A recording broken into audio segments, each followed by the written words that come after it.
Hello, everyone. My name is Stephen Bartkus. I'm the director of the Ridgefield Historical Society, and I'd like to welcome you to our headquarters here at the Scott House at 4 Sunset Lane in Ridgefield, Connecticut. This is the Ridgefield History Club, and we discuss different topics about Ridgefield's history. And we are so fortunate to have Jack Sanders with us today, and we're going to be talking about summer camps. Jack has put together a nice slideshow for us. And for those of you who aren't familiar with the Ridgefield Historical Society, we're dedicated to collecting and preserving Ridgefield's architectural, cultural heritage, and we encourage all of you to get involved in our organization as members and volunteers and assist us with the important work that we do to preserve Ridgefield's history. We have many other interesting programs coming up, and I encourage all of you to take a look at our website, ridgefieldhistoricalsociety.org, to see all of those things that are coming up on our event calendar in the coming months. And with that, I think we can start talking about the summer camps that were located here in Ridgefield. There were quite a few of them, and I know that many people have memories and stories to share about their summer camp experiences as well. So Jack, thank you so much, and I will hand it over to you. Thank you. Wonder why I have these pictures here. We'll talk about summer camps, but for the rich people, those were summer camps. Yeah. And the same reason that they chose Ridgefield to build those places are the reasons that brought a number of summer camps to Ridgefield, starting in the late 1800s and into the 1900s. And to this day, we have cool, clean, mountainish air and unpolluted streams. It's a nice place to be in the hot summer, and that's why these people chose that. This is the house of one of the people who selected Ridgefield as a home and as a place for a very important summer camp. This was the Windover Mansion on West Lane. It belonged to a man named John Ames Mitchell. That's he on the left-hand side. Mitchell was the founder and publisher of the original Life magazine, which was kind of a New Yorker of its day. It was literate, it had a lot of humor in it, as you can tell by this Thanksgiving cover for a vegetarian's Thanksgiving. Mitchell was a Renaissance man. He was a novelist. That's an illustration from one of his novels that was made into a movie that starred one of the famous Rudolph Valentino. It was called The Young Raha.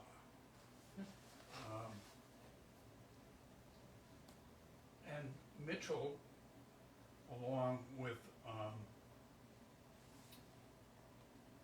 a well-known New York journalist named, whoops, I just lost my,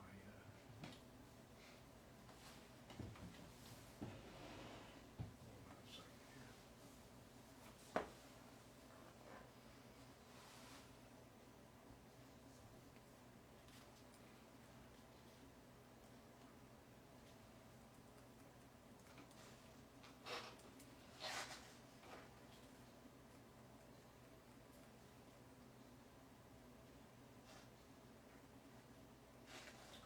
Okay.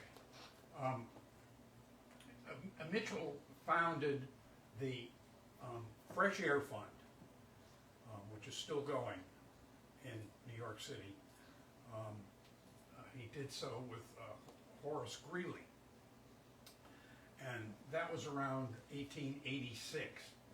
And a few years later, they chose Branchville to be the location for their first camp.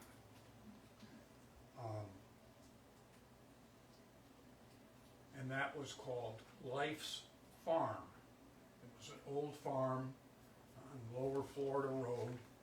This is what it looked like. The main building here was for the administration and for the, I guess, some of the staff, and maybe for some classrooms. And this is where the kids stayed, in the barn out back.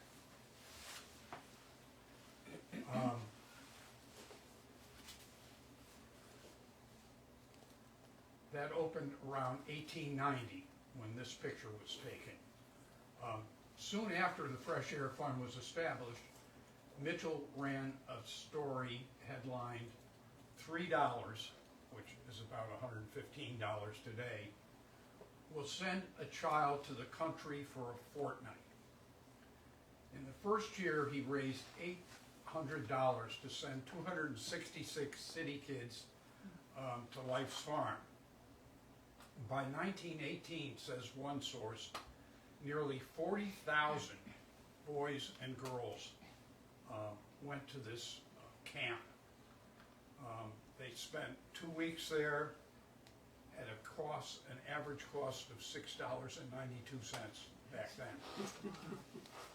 The program was so successful that a second camp was established in Pottersville, New Jersey, wherever that is. This scene here is on the side of the hill where they're playing a baseball game and the non-players are all gathered watching. Gives you a sense of, and this is in the 1890s, gives you a sense of what the camp looked like and some of the buildings and how many kids there were. Is this approximately where Branchville School is? So that's where the Little League field was? Is? Yeah, because there's a big hill Down behind further, that. yeah. Yeah. This is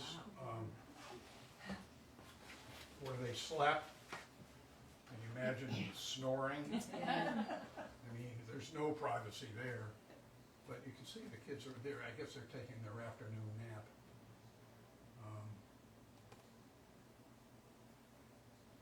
This is their dining hall, and I'm not exactly sure what the heck is going on here, because if you look carefully, I mean, there's seems to be food service items here, like mugs or whatever, but these kids are turned around away from the tables and staring at each other. So I don't know whether this was a lesson, some kind of a class was going on in there, but at any rate, this is the dining hall, as it were. Pretty basic.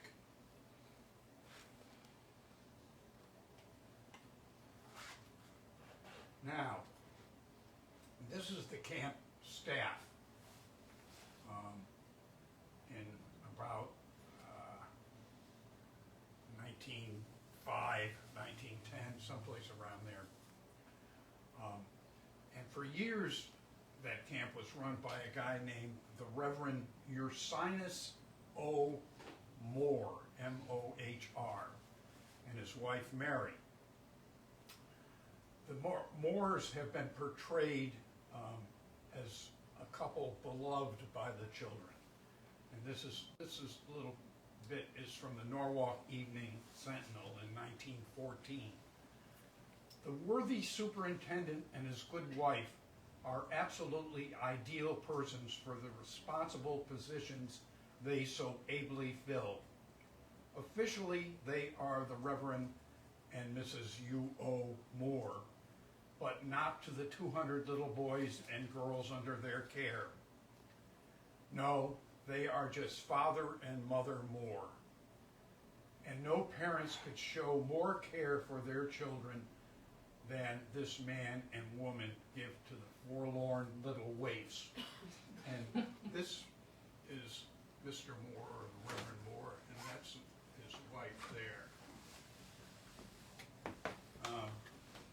However, at about the same time this story was running, there was another story going around nationally that wasn't quite so flattering.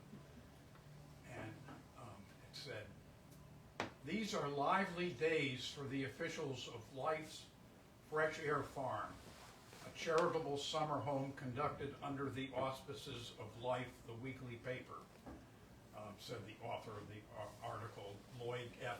Longerin, who was a New York Evening World reporter and the son of a newspaper publisher. He continued, "A number of children who have been guests there swear that the Reverend U.O. Moore, the superintendent, beat and ill-fed them, and that their summer outing was a terrible experience. They say that immediately after breakfast they were turned out of doors no matter what the weather, and that if they tried to return to the house, they were driven away by Papa Moore, who whacked them with a lawn tennis racket." Lonergan, the reporter, who later became a prolific screenwriter in early Hollywood. He turned out more than 270 scripts for silent movies, although I don't know how detailed a silent movie script has to be. But he also noted that the Society for the Prevention of Cruelty to Children was investigating all these charges, but apparently they were not found to be true. And as the Norwalk Evening Sentinel continued to battle this bad publicity with very PR type stories, and this one continues, the one that I just was reading. "There are few people in Fairfield County who do not take personal interest in Life's Farm in Branchville." Well, of course, that's ridiculous, but most people in Fairfield County probably don't even know it exists, but this article called it a unique and most praiseworthy charity that gives 2 weeks of real country life with wholesome food and expert care to an army of poor kiddies from the very poorest of the poor in New York City every 2 weeks, every summer, absolutely free.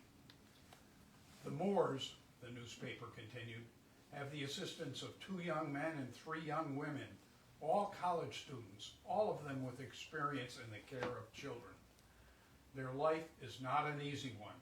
Every other Tuesday, they have to get their charges up at daybreak, give them their breakfast, and get them aboard the train for New York, which leaves Branchville at 6:22 a.m. Arriving in New York City, they must safely deliver at the various places where they were collected, and another 200 assembled and marched back to the station to catch the train to Branchville, reaching the station at about 7 p.m. They are then fed and hustled into bed. Then begins one of this small and haphazard then begins the care of this small and haphazard army of kids between the ages of 4 and 14, of all nations and creeds, Irish and Italian, Armenians and Americans, Jews and Gentiles, Protestant and Catholic. For 2 solid weeks, they are taken back. Then they are taken back, and the same grind goes on with another bunch from the last week of June until Labor Day. There is no attempt at severe discipline. A few simple rules are laid down which must be obtained, but as long as they stay on the reservation, they can do just about what they please. The daily bath is one big feature of every clear day. First, the boys are given an hour in the stream being the Norwalk River. What a bath. Well, yeah. That's it. At the foot of the hill. And then the rolling of the drum recalls them, and the girls are given a chance. For the rest of the time, they play all kinds of games, and the farm is so large that it is only when they assemble in a body that their number is appreciated. The most amazing feature of the entire establishment is the utter absence of sickness or of an accident more serious than a bruised finger or a stubbed toe. Among the thousands of children who have been harbored since the farm was established, there has not been a death, a serious illness, or a broken bone. I find that Yeah. very hard to believe. Very hard to believe. 200 kids? Yeah, Oh, thousands, God. thousands. Yeah, 200. Oh. When it is known that the vast majority are taken from families where sickness prevails, or where some have been discharged from hospitals, this fact is almost beyond belief. It is beyond belief. But that's an example of real PR writing. Yeah, it is. So this camp operated from about 1890 until at least 1942, when it was still running 2-week sessions with 100 kids per session. That 1942 may have been the last year. The war probably put an end to the operation, and for some reason the camp did not resume after the war's end. And it wasn't because of Mitchell, because Mitchell had died in 1918, long before. And by 1950 or so, it had turned into this Camp Hidden Valley, which apparently was a commercial operation, not a charity, and didn't last very long, but somehow or another they managed to build a swimming pool there, which must have been a considerable expense. Why they called it Hidden Valley when it's down in Branchville, I don't know. There's nothing hidden about Branchville. And of course today, this is the site of the Branchville School. This is on the upper part, and then slopes down from there. In 1925, something new arrived in Ridgefield, a camp for adults, and who weren't necessarily poor, but who were not about to build a mansion in the country. Camp Topstone advertised that you will find 10 perfect clay tennis courts, handball courts, basketball courts, a regulation baseball diamond, boats and canoes, and a swimming pool. The ad's reference to Jewish dietary laws indicates its intended audience. Camp Topstone, this is an early postcard showing it soon after it opened, was founded by the Shapiro brothers, Israel and Albert, of Brooklyn, New York, on about 135 acres off northern Route 7, opposite Route 35, just north of Great Pond. Of course, many of us are familiar with what happened in subsequent years there. But the camp went through some major trials.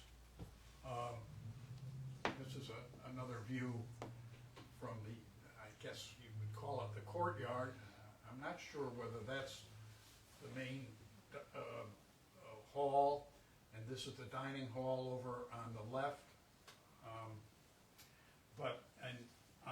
May 12th, 1929, a mysterious fire destroyed the social hall, which I think is that building in the distance, along with some 15 bungalows.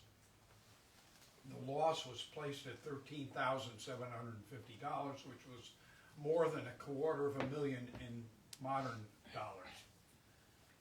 Just how the fire originated is not known, wrote David W. Workman, who was editor of the press at that time, and who was also the state forest fire warden. And he was on the scene fighting this fire. It started under the social porch hall. This building was one story, 30 by 50 feet in size. It had a 20 by 10 stage and 2 dressing rooms. It also contained a Chickering concert grand piano. Restored models of that piano today sell for $100,000. It was the preferred piano for Franz Liszt and a number of other very famous piano players. Strangely enough, just 4 years later, on May 26, 1933, flames of undetermined origin destroyed 7 buildings at Camp Topstone, causing another $10,000 in losses said to have been covered by insurance. Starting in the kitchen, the fire spread rapidly to the large dining hall, having a seating capacity of 350 persons, 4 summer cottages, and a water tower, the Norwalk Hour reported. 25 small bungalows spread out through the camp were not damaged. The fires may have signaled problems ahead for the Shapiros. Topstone was promoted as a destination for events, even in New York, and this is these are some women planning in 1930 a Decoration Day outing of the Young Folks Auxiliary to the Jewish Sanitarium. The camp is also often described as being in Branchville, and whereas it certainly isn't. And that was probably because the nearest station to the camp, the nearest major station was Branchville. There was one in the Topstone section of Reading, but it was a very small station.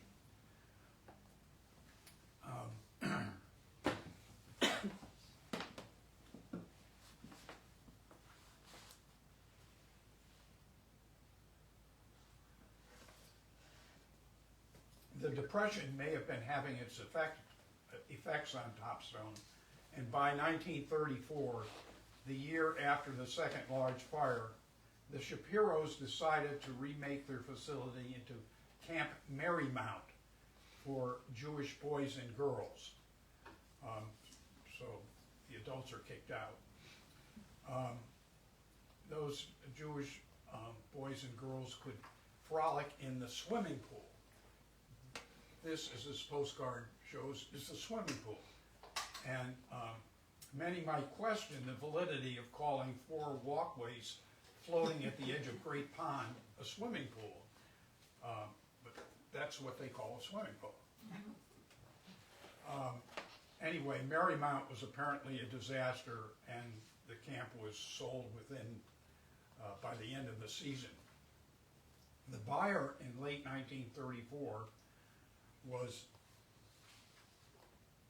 a man named Irving Schoenberg, who renamed the operation Camp Arden. Schoenberg had apparently some experience in the business. In the 1920s, he operated a camp at what is now Candlewood Shores section of New Fairfield, right on Lake Candlewood. Schoenberg also had the temerity to try to rename Great Pond, which had been called Great Pond for more than 2 centuries. He advertised the camp as being on Arden Lake. His, Camp Arden Lake.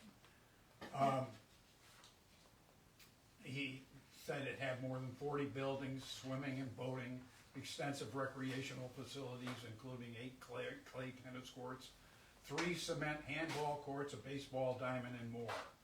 He offered a full-time physician, a nurse, camp mothers, for both boys and girls, and these were adult women who stayed in each of the various dormitories that were on the campsite.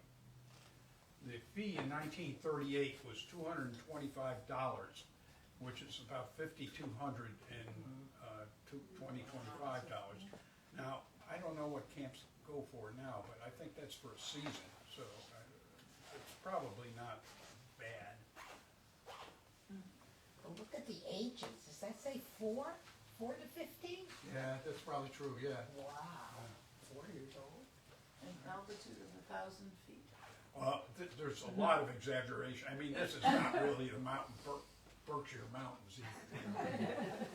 This is, but I just love Arden Lake. 75 boys and Camp Arden closed when World War II broke out, and by 1950, the property had become Camp Adventure, whose motto was Camp Life Today, Real Life Tomorrow. This scene is from a postcard from around 1960, showing the swimming and boating area and all those swimming pools. But it looks like they fixed that up a lot and made it, and those are nice boats that they have there. Today, if you kayak or canoe over that part of Great Pond, you can still see the remnants of those docks underneath the water. really? Yeah, they just... Wow, they're they still just- there? Yeah, there's still pieces of it. They didn't bother removing them, they just sank them. They sink. Camp Adventure was closed by 1933, or 1963, and the property was sold to the nonprofit Volunteers of America, sort of a Salvation Army kind of operation organization that ran kind of a fresh air camp here for a couple of years. But and I'm not sure why they shut down, but around 1968, but it was probably economics. It was probably just too expensive to maintain that property. And this map here, I once was supposed to do a lecture for these people at Ridgefield Crossings, except they forgot to advertise it to their residents, and nobody knew about it. They called me the day I was supposed to, or the day before, and said, No one "Whoops." And I said, "Don't call me again." But this shows you, this is where that camp was, all around in here. That's a big area. I had on all of this, most of this shore, this Three-Con Club has this part over here, and of course the town has Smart Park there. This Ridgefield Crossings is here now. This is what's that? Floaty? The Regency at Ridgefield is down here, and what's the other one? Laurel Ridge. Laurel Ridge Healthcare Center is in there too.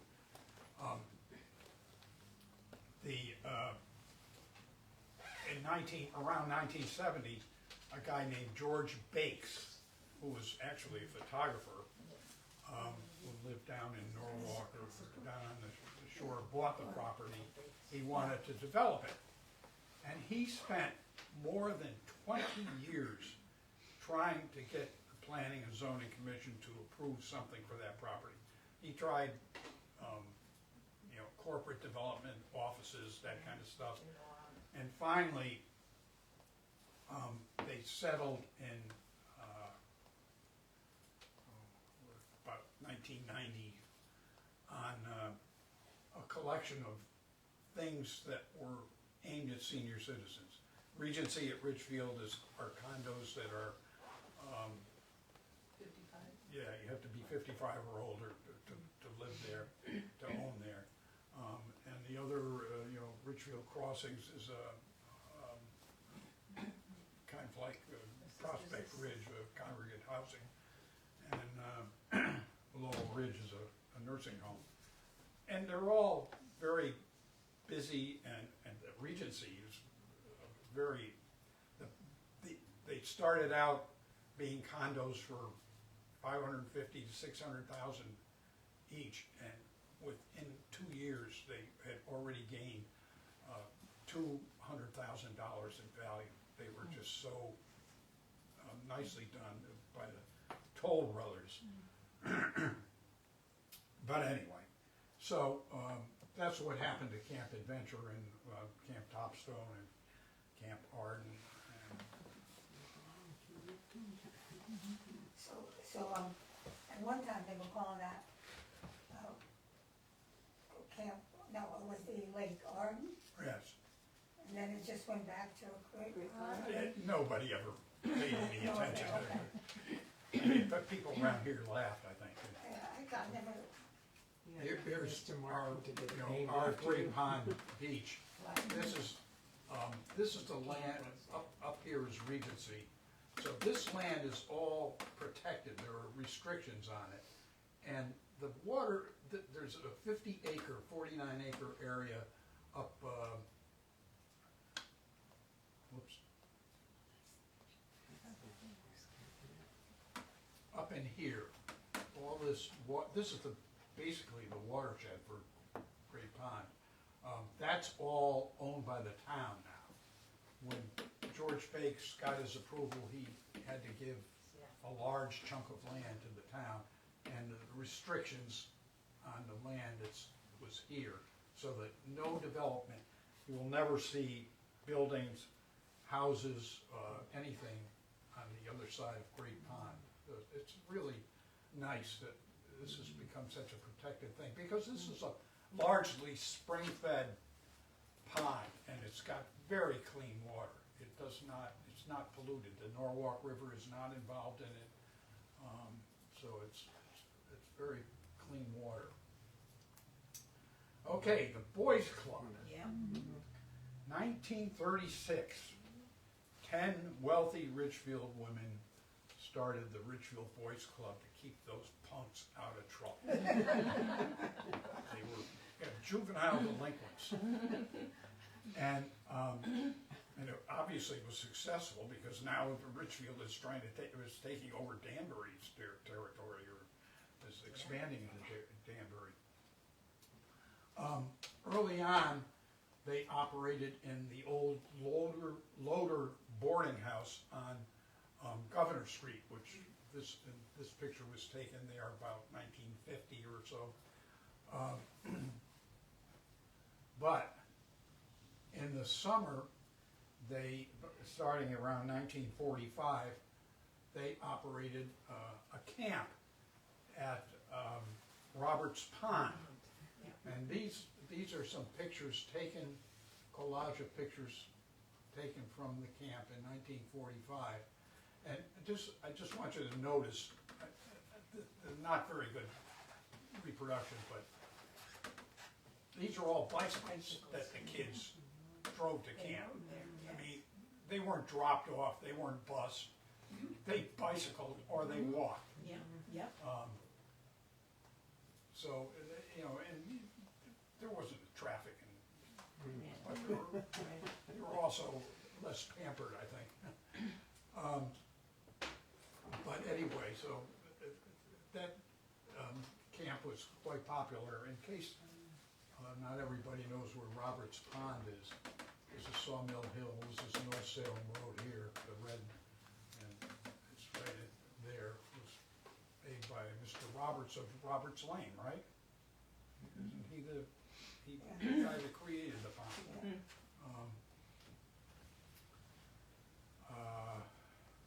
1958, the club moved to a new building on Governor Street, and in 1971, Peter Blakely took this picture at the old fishing pond during a summer camp at the Boys Club down there. This is about where the swimming pools are now, but most of you remember when it was Yes, the pond. I remember that. Peter Blakely, by the way, was a high school kid when he took this picture. He was a Ridgefield High School senior, did a lot of work for us. He went on to become a professional. His work has been in Time, Life, almost every major magazine and newspaper in the United States and Europe. He now lives in Japan, in Tokyo. He has lived there for 20 or 25 years now, and does freelance work and books for publishers all around the world. And he got his start at the Ridgefield Press. Another camp that was very popular was the community centers, day camp, that started in the mid-1950s. This picture is from 1959. It was taken by our cartoonist, Bob Gustafson, who was also a photographer. And it's a really cool picture. Where's the rock, do you know? I think this is at Great Pond. Yeah. It was under the direction of George Fasolo. Yeah. The camp was for 5 to 12-year-olds, boys and girls. It ran 6 weeks. The camp cost $10 a week, a fee that included free milk each day plus a barbecue lunch on Wednesdays. $10 then was about $108 today, so that's not bad for all that. For an extra buck, you get the t-shirts like that. And the camp included regular trips weekly trips to Great Pond. And these are some of the community center kids at Great Pond. Anybody recognize anyone there? There's been various guesses as to who they are. Amy's. Camp Katuna. The boys had their camp in 1950. The girls, if they were scouts, finally got theirs. It was one of the nicest scout camps in the region for much of the last half of the 20th century. The camp was located on 42 acres, right on the state line, way up on West Mountain. That Bailey Mountain, I think, says this elevation is 950 feet, and I think this is a 950-foot elevation here too. So that's way up in the air. It's wild country, it's very wooded, and it was a great place for a scout camp. This is Oranica Road, and I never realized how close Sleepy Hollow was to this, but it was quite a place. And in 1950, Ridgefield, while the camp served scouts throughout Fairfield County, Ridgefield was the main operator of the camp early on anyway. And this is a 1950 letter that was sent to parents seeking their help in setting the camp up. It's a mimeographed letter. In 1956, an in-ground swimming pool was added. The file for Camp Katuna includes Carl Nash's handwritten notes for a story about this pool, in which he points out that it's 25 by 60 feet in ground, built by E.L. Wagner of Darien at a cost of $16,200, which is about $185,000 today. And I'm pretty sure they had some big fundraising drive to pay for that. But that camp, I don't know, I'm not sure that, I think that's filled in now. Yeah, it is. It is built in. But That's what, because I went to Girl Scout camp, the- and that's where I learned to swim. The little bit I swim. And do you know what they're doing there in the That's picture? the buddy thing. Buddy You up. had to show it. Yeah. When you swam, you had to have a swim buddy and keep track of her. The police used to have their summer parties up there, Oh. and one year we were invited. I had the honor of being thrown in that pool by the cops.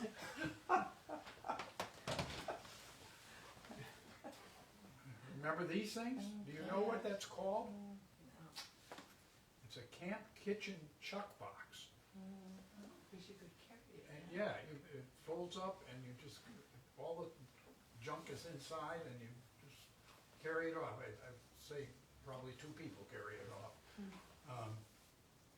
This picture was from 1962.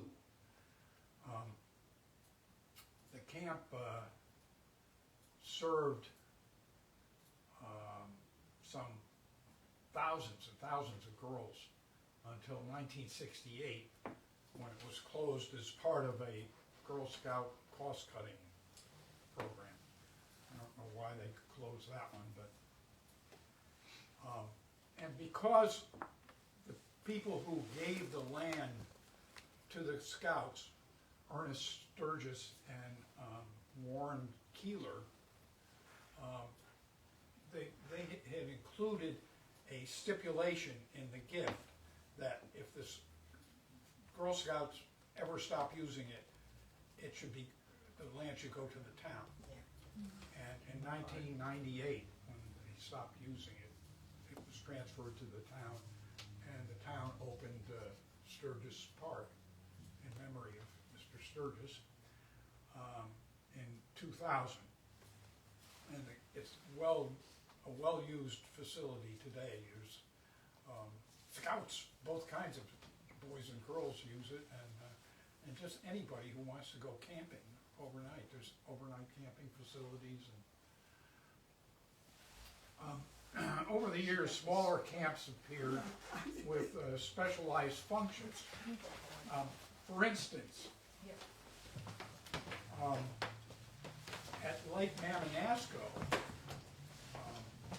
back around 1910, there was a camp called Camp Coleman, and it was operated by the Reverend F.A. Coleman, and the only people who went to it were the Boy Scouts, the Boys Club, and the choir of his church in Stamford, the St. John's Episcopal Church. So that was kind of a limited camp.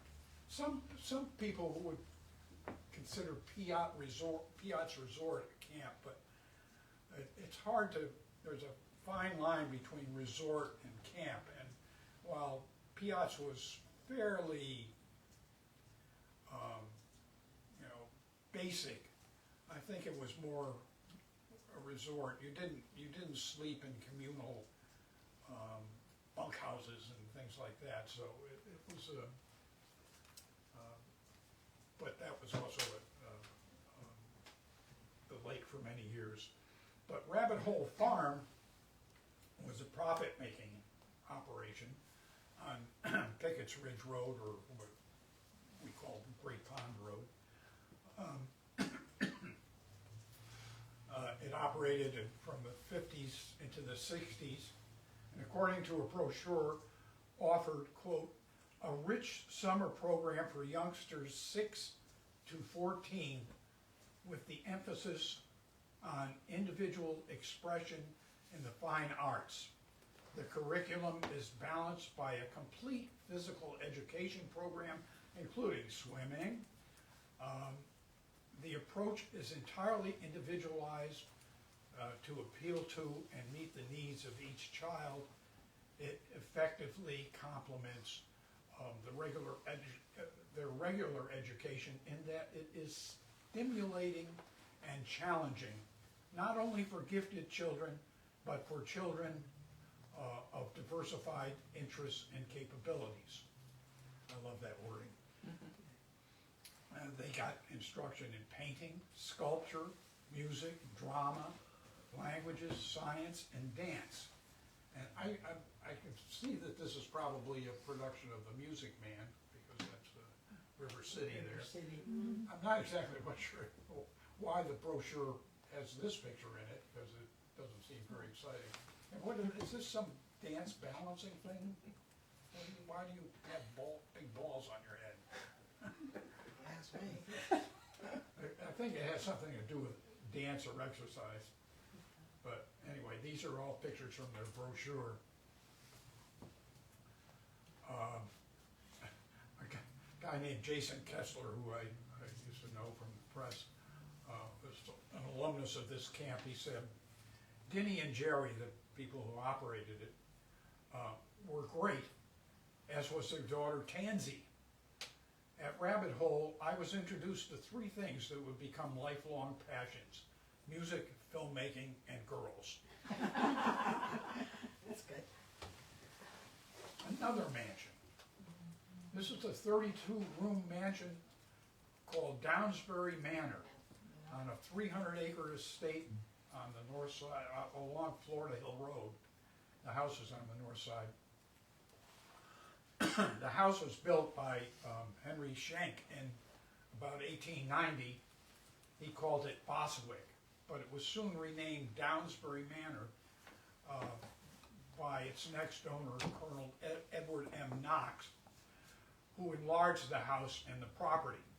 Knox was a hat manufacturer who won the Congressional Medal of Honor during the Civil War, or for action in the Civil War. Mark Twain is said to have visited him there, that house. Like other grand but extremely costly to maintain estates, Downsbury fell on hard times. The estate was leased to the Paulist fathers in 1923, but their interest in it soon waned. The Cartiers of the jewelry family had the place for a while, and there were even plans to turn it into an old age home for New England physicians. Who knew that doctors needed an old age home? But as bizarre as that may seem, what it became was the Circle F Ranch, a Western-style dude ranch for adults, set in the hills of Connecticut. By then, the estate was down to about 150 acres, but that was still plenty, enough for horseback riding. But alas, it had the misfortune of opening in 1942, just as World War II was getting underway, and it did not last long.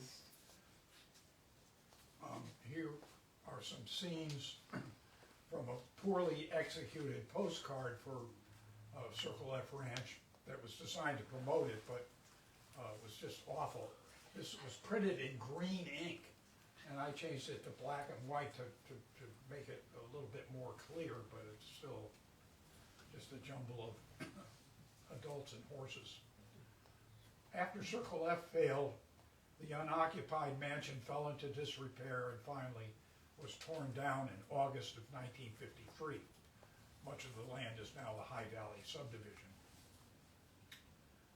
Camp Comfort is the most mysterious of our weird camps.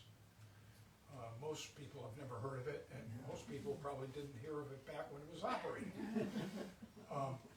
Although signs describe Camp Comfort as being in Ridgefield, the center of it, and where this was taken, this picture was taken, was on the northeast shore of Lake Oskaleta in Lewisboro. That was also called South Lake at the time that this camp was operating. However, the property, the whole piece of property included Ridgefield and Lewisboro, And I believe the houses on the property, which had nothing to do with the camp, were in Ridgefield.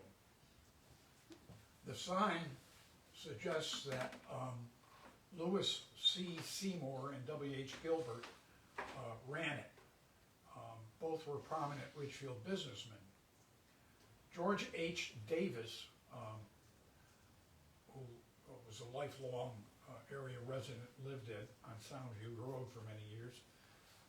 He grew up on the north shore of Lake Wacabuck, and he told me that the picture of Camp Comfort, this picture, was handed down from his grandmother, Anna Bell Keeler Davis. And his great-grandfather, her father, was William E. Keeler, who lived from 1822 to 1897, and who is this guy here. But it was Davis who was able to pinpoint for me where the camp was located. Here's a map showing this South Pond is Oskalita now, and this is North Pond, which is Rippalong. This is West Mountain Road. Actually, this is the old West Mountain Road, so the original West Mountain Road, and the state cut through here so that this part up here is now Old Oskalita Road. And this is the property. And you can see that this says that it belongs to a guy named W.H. Boardman. We'll look into that in a minute. And here's another picture of Camp Comfort. Was it for children, Jack? Was it children? These are all adults. These are all men.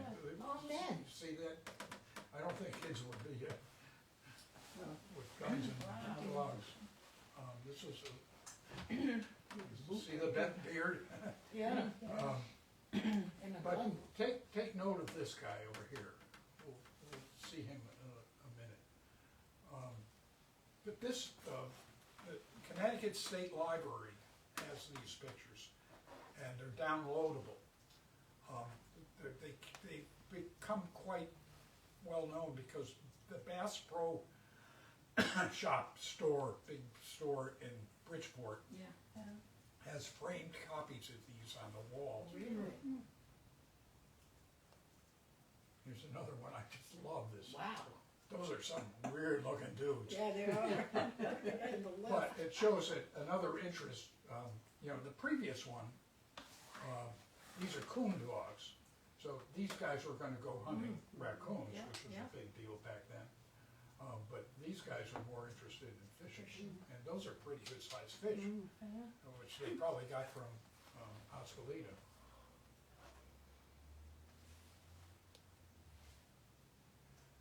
Very little could I find about any kind of history of this place. This is a story that appeared in the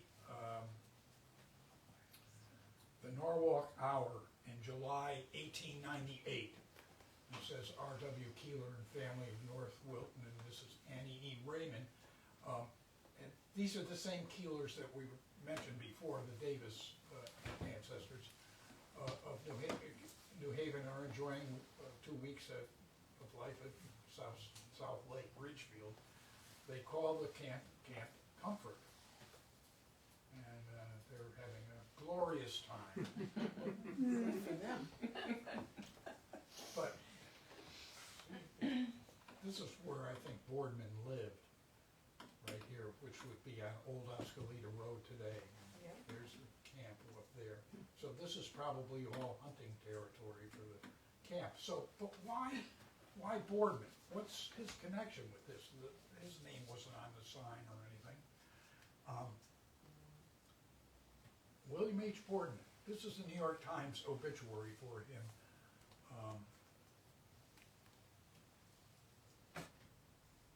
Back in 1914. And doesn't say much. It says he was an editor of a railroading magazine or a newspaper, and he was a pioneer in the lawn tennis in America. He invented a racket, but that doesn't seem very connected with the camp. So keep snooping around, and you find that this obituary that was published in the Newark Evening Star mentions that he wrote numerous magazine articles on shooting game, fishing, golf, and tennis. So, and he studied fish culture. I'm not exactly sure what fish culture entails, but he wrote a lot about it apparently. So that was another clue. But this Associated Press obit, this one appeared in a Chicago newspaper, points out that he was a lover of outdoor life, on which he wrote books and magazine articles. And that was the clue to me, you know. And indeed, one of his most famous books is The Lovers of the Woods, which is, you can still buy in reprints today. This is a modern edition of his book from around 1906, 1901. So who was William Boardman? That's what he looked like. And he was an outdoorsman, and he probably let these people run this camp on his property. He probably encouraged them. And I think that guy that we saw in the picture before is the same guy. What do you think? Doesn't it look like him? Don't know. Unfortunately, this is kind of blurry, but Yeah. I think that's him. That's he. And before we end, I just have to point out that we still have, aside from the Boys and Girls Club, which is a big camp, the town's recreation center has a huge day camp. Yeah. Before COVID, they had more than 3,000 kids per summer at that camp. That's a lot of kids. And COVID knocked that down. In 2023, I think it was down to 2,000. At the height of COVID, it was only a few hundred. But I think they're growing back up, and it's a very popular program. It's all run at the rec center. It used to be, when they started this up, and I think it's a descendant of the daycare, of the day camp at the community center. They used to have it at the different schools, at the playgrounds at the different schools, so it was kind of a neighborhood summer camp, which was kind of cool. But I guess they have so many facilities at the recreation center that it's much better to run it there. But that's the end, and if you have any questions, did I miss any camps? Jack, go back to the fresh air Yes, camp. yes. Do they still bring children up? Because, Yes, I should have mentioned that. Yeah, 'cause- It's of course a different system now. yes, but it's, They stay, and Betsy, you've had a fresh air kid, right? Yes. How many times? Three 3 years? the same, Yeah. same child? Mm-hmm. That's nice, yeah. And actually, I think that's better, because they get to Be part of the, be part of the community, I part of the agree. family, and Yeah. Right. yeah. it's warmer, and So they still bring them up? boy, Yeah. they send out a How lot many, of. how many do they have now? I mean, I don't know, I've lost touch them now, but they used to bring them, they would all meet in the city and they would get on buses, and all the people from Ridgefield would meet them, and then get on the buses and they'd take them to Jesse Lee Church, and then all the kids would get off and get met by their families. Right. And Before buses, they used to go to Yeah. the they used to take the train. Ridgefield train Yeah. station, they picked up I there. remember that, yeah. And one of the clubs, I don't know, Rotary Kiwanis or something was involved in Yeah, helping sponsor that. yeah. Okay. But now it's just fresh air, and they send out a lot of mail asking for money Yeah. all year round. You don't hear about that anymore. You don't? No, you don't Did hear I about miss it. any camps that I? No. I don't, Back in the forties and fifties, we really didn't have any. Yeah. The Girl Scouts, we went to Mrs. Van Allen Shields, where the Milligan girl lives now. She would let us use the pool during the summer and we swam there. Or then we went to Camp Farley in Danbury. Swim in the mud pond. Yeah, or the Girl Scout camp that I went to was Camp Sprague, I think that's up in Portland, Connecticut. Whoa, That was an overnight. I was an overnight, yeah. that's a ways away. Yeah, and then Cynthia Biagiotti's mother, Mrs. Hapke, I think worked for a while, I think there was a Camp McKay on Candlewood Lake, are you familiar with that? No, there was Camp Candlewood when I was a I think it scout. was McKay, and yeah. Wonder where that- And she worked like, I think as a cook or a den mother or something, and some of us would go there. My most vivid memory of Camp Katuna as a Girl Scout is when we were at the high end of the ages that were allowed to go. There were a lot of rocks, a lot of those big rocks there, and they went up, little hills, and we were allowed to have hatchets and, cut up some wood. And I still can see one of my good friends, Tammy Sullivan, she cut her knee with a hatchet and coming down off the rocks, hopping on one leg down to get a counselor to get something done with her knee, with her knee spurting blood. That's they my. let you have hatchets? Well, we were like 12, 13. I mean, we were at the high end of the ages, so. Well, we had like knives, jackknives, when we were pretty young. Yeah, no, she was cutting wood. I remember. I don't remember a lot, but I remember that. Yeah, I remember someone breaking her arm. She was banging a piece of wood, and it snapped and hit her in the arm. Good. Yeah. Thank you, Jack. That's good. It was very interesting, It was. thank you, Jack. Thank you. Yeah, Thank you very so much. interesting. I had no idea that there were so many camps here in Ridgefield, No, neither from did I. day camps to hunting camp. It's incredible. Thank you, Jack. Thank you so much for sharing that wonderful history with us. I'd like to remind you about a few of our upcoming programs. So this Saturday, June 21st, we're going to do another coffee tasting at Queen Bee for the Historical Society's new coffee blend, Be Historic. So please stop by between 11 and 2 to have a complimentary tasting of our new coffee. On Saturday, June 21st, from 2 to 4, we are going to have our Ridgefield Oral History Project celebration and conversation. This wraps up a really exciting 2-year project that we've been working on with Ridgefield CT Pride and student volunteers at Ridgefield High School. So please come to the Ridgefield Library on Saturday to hear about that project. On June 28th, we'll be hosting a sunset cocktail party for members of the Ridgefield Historical Society's Katuna Circle. On Sunday, June 29th, from 1 to 4 p.m., it's the last Sunday at the Peter Parley Schoolhouse, so Jack and Sally will be there, and we encourage you all to stop by to learn about early education here in Ridgefield. And we're very excited about our partnership with the Meeting House in Ridgebury.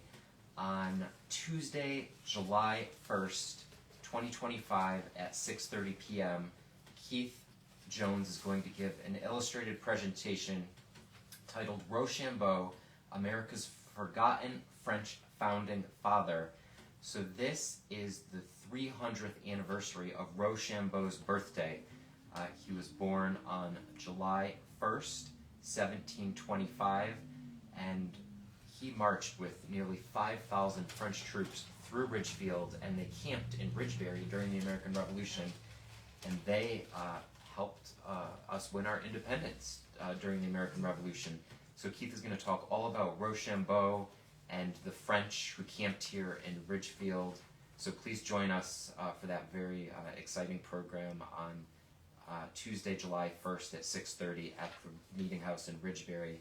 And we'll also be at Ridgefield's America 250th kickoff on Friday, July 4th at Keeler Tavern. There are many exciting programs and events and activities planned for that day, so please stop by to say hi to us at that point. And then our next History Club program is Tuesday, July 15th here at the Ridgefield Historical Society Scott House at 10 o'clock, and we'll be talking about summer resorts. So Ridgefield was a summer resort. There were a lot of hotels that people came to here in Ridgefield, and there were also souvenirs that were sold in the shops here in Ridgefield. So we're going to talk about Ridgefield as a summer resort at our next History Club program on Tuesday, July 15th. So until then, I hope you all have a great month, and we'll see you at one of our upcoming programs. Very nice. Thank you.